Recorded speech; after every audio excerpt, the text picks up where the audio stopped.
Live షోకి. తిరిగి స్వాతం ఆత్మరక్షణ కోసమే 2 రాష్ట్రాల్లోనూ పోలీసులు ఎన్కౌంటర్ చేశారన్న వాదంతో ఏకీవిస్తారా అంటే 94% మంది అవునని, 6% మంది కాదంటున్నారు. లక్ష్మీనారాయణ గారు మాట్లాడండి సార్, మాట్లాడండి. లక్ష్మీనారాయణ గారు మీ వాదన కంటిన్యూ చేయండి. ఒక విషయం ఇక్కడ మనము ఆలోచించాల్సినటువంటి అవసరం ఉందండి. గతంలో ఏసీపీ కృష్ణప్రసాద్ ను మర్డర్ చేసినటువంటి వ్యక్తికి చట్టపరంగా శిక్ష పడ్డది.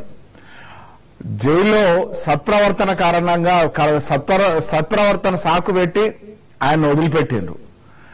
శిక్ష పడ్డటువంటి ఆజన్మ ఖైదు పడ్డటువంటి వ్యక్తిని వదిలిపెడితే ఆయన మళ్లీ రాజస్థాన్ లో ఆయుధాలు సరఫరా చేస్తూ మరి దొరికిండు. మరి ఈ విధమైనటువంటి పరిస్థితులు ఉన్నాయి.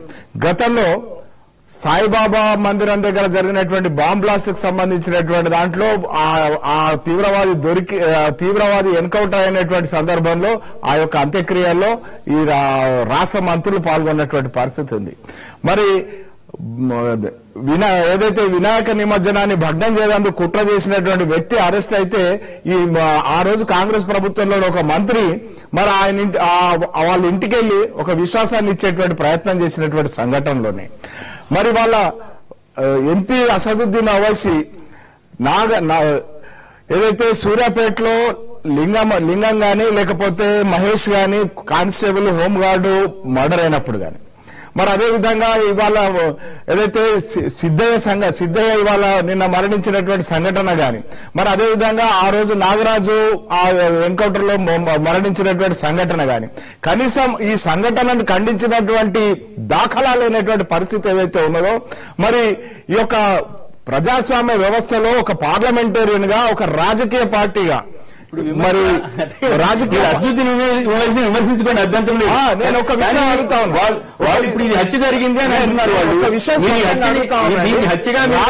రాజకీయ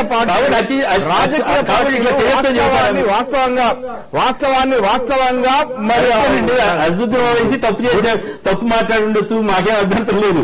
కానీ ఇప్పుడు అతను వికారుద్దీన్ తండ్రి ఎవరో అంటున్నారు ఇది రాజ్యాంగ ఉల్లంఘన, మానవ హక్కుల ఉల్లంఘన, ఇది ఎట్లా ప్రభుత్వాలు హత్యలు చేయొచ్చు అని అడుగుతున్నారు. దానికి మీరు వాళ్ళు చేసిన తప్పు దాంట్లో ఎవరికి కాదంట్లా, దాని దగ్గర మీకేమైనా సమాధానం ఉంటే చెప్పండి. కరడు కట్టినటువంటి తీవ్రవాదులు పరిష్కారమా? కరడు కట్టినటువంటి తీవ్రవాదులు మరి దేనికైనా తెగించేటువంటి మనస్తత్వం ఉన్నటువంటి వాళ్ళు మరి ఇటువంటి సంఘటన ఏదైతే తిరగబడడానికి అవకాశం ఉన్నటువంటి పరిస్థితుల్లో గతంలో అనేక మంది పోలీసులను నిర్దాక్షిణ్యంగా చంపినటువంటి చరిత్ర ఉన్నట్టు ఎవరు కాదనట్లేదు. మీరు నేరుగా చెప్పే ధైర్యం ఉంటే చెప్పండి. మీరు నేరుగా మీరు ఇండైరెక్ట్ గా ఎందుకు చెప్తారు? నేరుగా ఎస్ ఇది కరెక్ట్ అని చెప్తే ఓకే. ప్రజలు ఒపీనియన్ పోలో చాలా స్పష్టంగా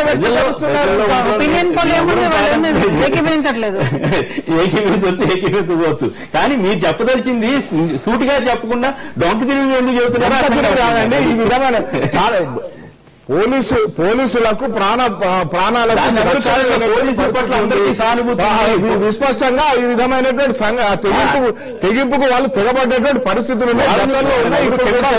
ఆ విధమైనటువంటి మీరు మెయిన్ పీపుల్ పట్టుకోవట్లేదు. ఎట్లా జరుగుతుంది మీ అందరూ కూడా తెలుసండి. ఇప్పుడు ఆయన ఎవరు ఎంపీ గాంధీ గారు ఆయన ఎక్కడో దాంట్లో ఉన్నాడు. ఆయన తీసుకురావడానికి విపరీతమైన ప్రయత్నాలు జరుగుతున్నాయి. ఏదో నిన్ననే మారిషస్ కోర్టు వాళ్ళు కూడా ఏదో బెయిల్ కూడా నిరాకరించారు, తీసుకొచ్చారు. ఇష్యూ ఏంటంటే కాదు దాని మీద అంటే అన్ని పార్టీలు ఈ స్మగ్లర్లు అన్ని పార్టీలో ఉన్నారట. రాజకీయాల్లో అండగా బలైపోతుంది. ఇప్పుడు ఇందాకంటే అసలు బట్టాలంటే ఇంకెవరు ఉన్నారో అందరూ బయట రావాల్సిన అవసరం ఉంది. ప్రభుత్వం ఈ విషయంలో పూర్తి స్థాయి నిర్దాక్షిణ్యంగా అసలు ఎవరిని లెక్క పెట్టకుండా చేయాల్సిన అవసరం ఉందని మేము చెప్తున్నాం. ఇక్కడ ఎంత అన్యాయం జరుగుతుంది మన రాష్ట్రానికి గాని మన ప్రాంతం మన దేశానికి గాని, ఎంత ప్రకృతి మనకి ఇచ్చిన సంపదని కొల్లగొట్టుకుపోతున్నారు. దాన్ని మనం కాపాడలేకపోతున్నాము. నేను ఆదా ఇదని చెప్పలేదు. దాన్ని మనం సమర్థించుకుంటా పోతాంటే ఇప్పుడు 4,600 అవినీతి అనేదాన్ని సమర్థించాలి. 4,600 మంది అరెస్ట్ చేసిన తర్వాత దాంట్లో 2,000 మంది తమిళనాడు వాళ్ళు ఉన్నారని మనం వింటున్నాం, చదువుతున్నాము. అయినా కూడా ఇంకా వాళ్ళు ఫుల్లీ ట్రైన్డ్ పీపుల్ విత్ మారణాయుధాలతో వాళ్ళు వచ్చున్నారంటే నేను ఇదే పరిష్కార మార్గమా? మీరు కూడా అదే అక్కడ ఉన్నప్పుడు మీరు చెప్పారు ఆ పరిస్థితి. ఇప్పుడు నేను కత్తి తీసుకొని మీ మీదకి వస్తున్నప్పుడు మీరేం చేస్తారు? ఆలోచిస్తారా? శివరాంకి మానవ హక్కులు ఉన్నాయా లేదా, లేకపోతే ఇంకోటి ఉందా లేదా అనేది మీరు ఆలోచిస్తారా లేదనేది మాకు చెప్పాల్సిన బాధ. Okay, right, okay. ఒకటండి, మళ్ళీ స్మగ్లింగ్ అనేటటువంటిది వ్యవస్థీకృతంగా నేరంగా మారిపోయినటువంటి పరిస్థితిలో వాళ్ళు పోలీసుల మీద దాడి చేసింది అంతా కూడా ఎవరు కూడా సమర్థించరు. ఇది అంతేగాని ఈ కూలీలు ఎర్రచందనం దొంగలు మోసుకెళ్ళడం కూడా సమర్థించరు. ఇదంతా కూడా నేరమే. దీన్ని ఎవరు కూడా కప్పిపుచ్చేటటువంటి ప్రయత్నం చేయడం లేదు. కానీ 20 మందిని మీరు హతమార్చేటటువంటి విషయంలో మీరు మానవ హక్కులు ఈ చర్చ కూడా కాదు జరుగుతున్నటువంటి. మీరు నేరాన్ని అరికట్టడంలో విఫలమయ్యి ఈ రకమైనటువంటి చర్య ద్వారా మీరు ఏదో చేస్తున్నాం సాధిస్తున్నామని చెప్పడానికి పోలీసులకు ఫుల్ పవర్స్ ఇవ్వడం అనేటటువంటిది ఇది ఎక్కడికి దారితీస్తుంది? ఏం సంకేతాలు ఇవ్వదలుచుకున్నారు మీరు? 20 మందిని ఎర్రచందనం స్మగ్లర్స్ అని వదిలేసి అందులో భాగమైనటువంటి ఒక చిన్న పార్ట్ గా ఉన్నటువంటి కూలీల మీద మీరు ఈ ప్రతాపం చూపించున్నారో మీరు ఏ సంకేతాలు ఇవ్వదలుచుకున్నారు? అంటే మేము ఈ ట్రెండ్ కొనసాగిస్తామని చెప్పదలుచుకున్నారు. ఇప్పటికైనా సరే ప్రభుత్వం తరపున మేము దీనిపైన విచారణకు ఆదేశిస్తామని చెప్పకుండా మేము చేసింది 100% కరెక్టే, మా పోలీసులు చేసింది కరెక్ట్ అయినటువంటి భుజాలు చరిచి వాళ్ళకి ధైర్యం ఇస్తున్నారంటే మీరు ఏం చెప్పదలుచుకున్నారు ఈ రాష్ట్ర ప్రజలకి? Right, okay sir. Already enquiry ఓ పక్క మానవ హక్కుల కమిషన్ వాళ్ళు అడుగున్నారు, మరో పక్క already magisterial enquiry has been already declared. తర్వాత ఫర్దర్ ఏమవుతుంది అనేది ఈ నిమిషంలో చేయలేని పరిస్థితి. కాబట్టి ఇది అసంబద్ధం. ఎందుకంటే ఆల్రెడీ ఎంక్వైరీ కాల్ చేస్తారు. మీరు ఫైనల్ గా ఇప్పుడు ఒకటండి, ఈ ఘటన జరిగిన తర్వాత జనం కూడా ఆత్మరక్షణగానే ఫీల్ అవుతున్నారు. ఆత్మరక్షణ కోసం కాల్పు జరిగినట్లు ఫీల్ అవుతున్నారు. ఎస్ఎంఎస్ పంపించిన వాళ్ళ వరకే. అయితే అన్ని సందర్భాల్లోనూ అది రిఫ్లెక్ట్ అవుతుంది కాదు కానీ బట్ ఎస్ఎంఎస్ పంపించిన వాళ్ళ మెజారిటీ అట్లాగే ఫీల్ అవుతుంది. జనాన్ని తప్పుపట్టలేమండి. ఓకే, ఎందుకంటే మీరు రెండు కలిపి ఉన్నారు సార్. మీరు ఏపీ తెలంగాణ కలిపిచ్చినటువంటి అందువల్ల కానీ రెండు ఇప్పుడు ఉగ్రవాదంతో ఒకటి నడిచింది. ప్రజలు ఆత్మరక్షణ కోసం అనేటటువంటిది ఒకటి ఎర్రచందనం దాంట్లో ఎవరు కూడా సమర్థించే పరిస్థితి. ఘటన జరిగినట్టు తెలిసిన మరుక్షణం మీడియా ప్రతినిధులు అక్కడికి పోతారు, చూస్తారు. మీడియా ప్రతినిధులు పొయ్యి చూసి వేస్తున్నటువంటి ప్రశ్నలు, ఒక వాహనంలో 15 మంది పోలీసుల మధ్య ఉన్నటువంటి వ్యక్తి, బేడీలతో ఉన్నటువంటి వ్యక్తి 4 ఫీట్ల తుపాకీని ఎట్లా లాక్కోగలిగాడు? అది లాక్కుని కాల్పులు జరపడం సాధ్యమా? ఒకవేళ లాక్కునే ప్రయత్నం చేస్తే 15 మంది పోలీసులు దాన్ని ఆపలేరా? ఇలాంటి ప్రశ్నలు నీటిగా ఉన్నాయి. అట్లనే అటువైపు 20 మంది ఒక మీడియా ప్రతినిధి తలలోంచే ఎందుకు పోయినాయని ప్రశ్నిస్తున్నాడు. ఇంకొక వ్యక్తి ఫోన్ లో అడిగినటువంటి విషయం కూడా చూసాం. చెల్లాచెదరైపోతారు కదా, కాల్పులు ప్రారంభం కాగానే పరిగెత్తుతారు కదా.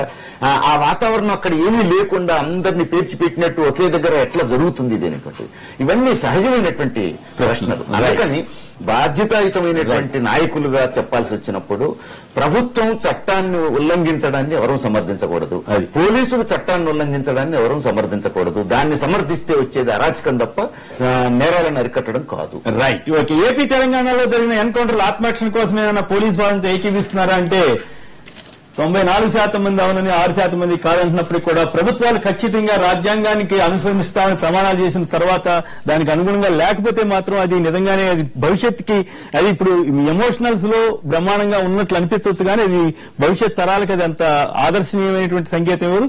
ఖచ్చితంగా నేరస్తుల్ని పట్టుకోవాల్సిందే. అదే సమయంలో ఇట్లాంటి విషయాల్లో అనుమానాలకు తావివ్వని విధంగా జరగాలి తప్ప ఇంకోటి రాకూడదని ఆకాంక్షిస్తూ ఎస్ఎంఎస్ పంపిన వారందరూ కూడా ధన్యవాదాలు. వాసిరెడ్డి పద్మ గారు, అలాగే వీరయ్య గారు, శివరాం గారు, గణేష్ గుప్తా గారు, లక్ష్మీనారాయణ గారు అందరూ కూడా ధన్యవాదాలు. ఇది నేటి వార్తా విశ్లేషణ కార్యక్రమం.